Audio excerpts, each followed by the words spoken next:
ইরানের সাবেক সর্বোচ্চ ধর্মীয় নেতা আয়াতুল্লাহ আলী খামেনি ও তার পরিবারের 4 সদস্যের প্রথম জানাজা অনুষ্ঠিত হয়েছে।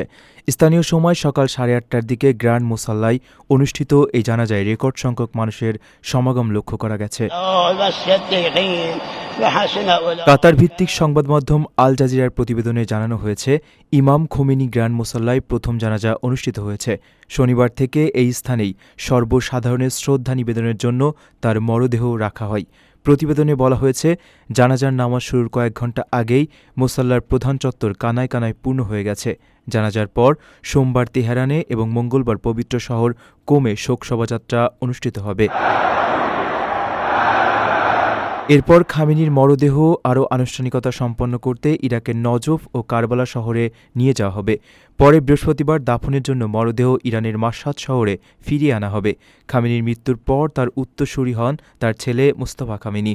তার শাসনামলের শুরুতেই এত বড় রাষ্ট্রীয় আয়োজন হতে যাচ্ছে। যদিও সর্বোচ্চ নেতা হিসেবে দায়িত্ব নেওয়ার পর তিনি এখনও প্রকাশ্যে আসেননি এবং নিরাপত্তার কারণে জানাজাতেও অংশ নেননি।